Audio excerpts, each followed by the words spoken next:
नमस्कार दोस्तों, स्वागत है आपका और आपके साथ मैं हूं आशिमा त्यागी। दोस्तों, क्या कभी आपने सोचा है कि 37 मंजिला आलीशान महल में रहने वाला परिवार कुछ ही सालों में अदालतों और किराए के मकानों की सुर्खियों में क्यों आ जाता है? क्या अरबों की दौलत रिश्तों की जो गारंटी है वो देती है, या फिर वही दौलत रिश्तों की सबसे बड़ी परीक्षा बन जाती है? आज की जो ये वीडियो है वो देश के बड़े कॉरपोरेट घरानों में गिने जाने वाले एक परिवार की है, जहां विरासत, अहंकार, तलाक और पारिवारिक विवाद एक साथ टकराए। जी हां, हम बात कर रहे हैं गौतम सिंघानिया की, जो रेमंड ग्रुप के चेयरमैन और मैनेजिंग डायरेक्टर हैं। रेमंड जो दशकों से, जी हां दशकों से, द कंप्लीट मैन के टैग लाइन के साथ भारतीय टेक्सटाइल और सूटिंग शर्टिंग बाजार में अपनी जो पहचान है वो बनाए हुए हैं, और उस साम्राज्य की नींव उनके पिता यानी विजय पत सिंघानिया ने मजबूत की थी।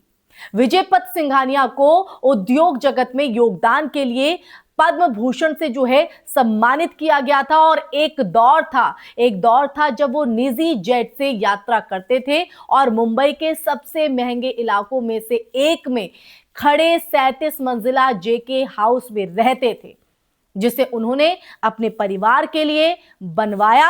लेकिन जो कहानी है वो यहां से मोड़ लेती है। तो दोस्तों, मीडिया रिपोर्ट्स के मुताबिक जब विजय पत सिंघानिया ने अपना ज्यादातर यानी अधिकांश कारोबार बेटे गौतम को सौंप दिया, तब परिवार के भीतर मतभेद उभरने लगे। कानूनी विवाद सार्वजनिक हुए। विजय पत ने खुद इंटरव्यू में इस बात को कहा है कि उन्होंने कंपनी के शेयर में बेटे के जो नाम है वो ट्रांसफर किए और बाद में वो आर्थिक रूप से निर्भर हो गए। ये जो पूरा मामला है वो अदालत तक पहुंचा, और अदालत तक ये जो पूरा मामला गया, और एक समय जो उद्योगपति अरबों की संपत्ति नियंत्रित करता था वो अपने ही बनाए घर से बाहर रहने को मजबूर हुआ। यह दावा खुद उन्होंने सार्वजनिक मंचों पर किया है। दोस्तों, दूसरी तरफ 2 साल पहले एक और बड़ा विवाद सामने आया।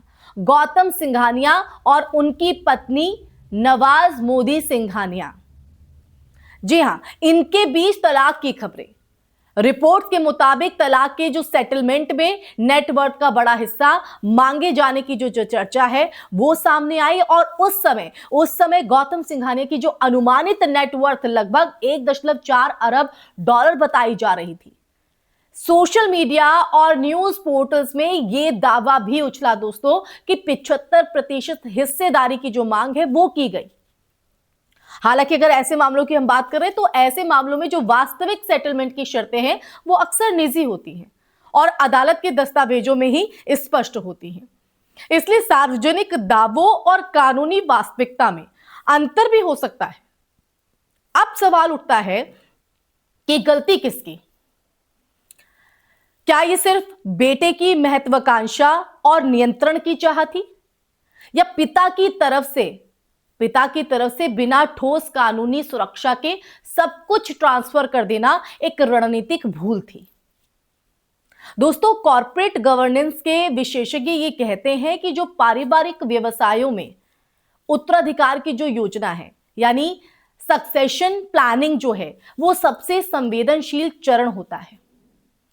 दोस्तों, भारत में कई पारिवारिक उद्योगों, चाहे वो अंबानी परिवार का विभाजन हो या फिर इसके अलावा अन्य बड़े घरानों के विवाद हो, इनमें ये देखा गया है कि भावनात्मक जो रिश्ते हैं और कारोबारी हित जो हैं जब टकराते हैं तो परिणाम जटिल हो जाते हैं।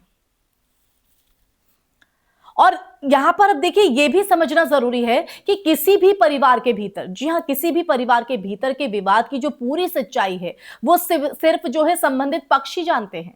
अदालतों में जो कहा जाता है वो कानूनी पक्ष होता है, और मीडिया में जो दिखता है वो सार्वजनिक कथा।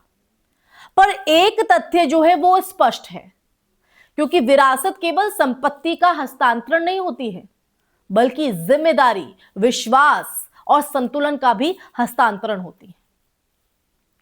अगर कानूनी ढांचा, शेयर संरचना और अधिकार स्पष्ट ना हो तो विवाद जो है वो लगभग कहीं ना कहीं तय है। और इस पूरे प्रकरण में एक मानवीय आयाम भी है। 80 से ज्यादा उम्र का पिता जो कभी उद्योग जगत का दिग्गज था, आज साधारण जीवन जीने को मजबूर है और वो जी भी रहा है। और ये जो तस्वीर है, ये तस्वीर भावनात्मक प्रतिक्रिया जगाती है। वहीं अगर बेटे का दृष्टिकोण संभवतः इससे अलग होगा, कंपनी की नियंत्रण संरचना जो है शेयर होल्डिंग और प्रबंधन अधिकारों के आधार पर, और तलाक के मामले में वैवाहिक संपत्ति के बंटवारे का जो कानून है वो भी अपना जो है अलग ढांचा रखता है, जिसमें पत्नी के अधिकारों को भी कानूनी मान्यता प्राप्त है। तो दोस्तों, आप समझ रहे हैं कि ये जो कहानी है, क्या ये कहानी एक सीख है? शायद हां, कि पारिवारिक व्यवसाय में भावनाओं से ज्यादा महत्व दस्तावेजों का होता है। क्या ये चेतावनी है? संभव है कि सफलता और संपत्ति रिश्तों की मजबूती की गारंटी नहीं देती। और अंत में यही कि ये सिर्फ एक परिवार की कथा नहीं, बल्कि उस बड़े सवाल का प्रतिबिंब है जो हर सफल घराने के सामने खड़ा होता है।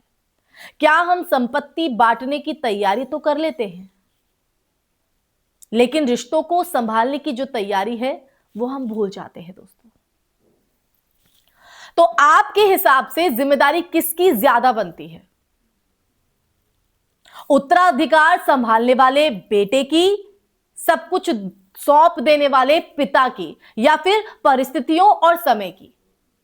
अपनी राय जरूर साझा कीजिएगा दोस्तों, क्योंकि कभी कभी ना ऐसी जो कहानियां हैं वो समाज का आईना है, वो समाज को आईना दिखाती है और कभी चेतावनी बनकर सामने खड़ी हो जाती है। तो इस पर क्या है आपकी राय? कमेंट सेक्शन में कमेंट करके जरूर बताइएगा। इसी के साथ इस वीडियो में फिलहाल के लिए बस इतना ही। ये चर्चा आपको कैसी लगी, कमेंट सेक्शन में कमेंट करके इस पर भी अपनी राय जरूर साझा कीजिएगा दोस्तों। फिर हाजिर होंगी ऐसे ही चर्चा लेकर, तब तक के लिए अपना ख्याल रखिए। जय हिंद, जय भारत, नमस्कार।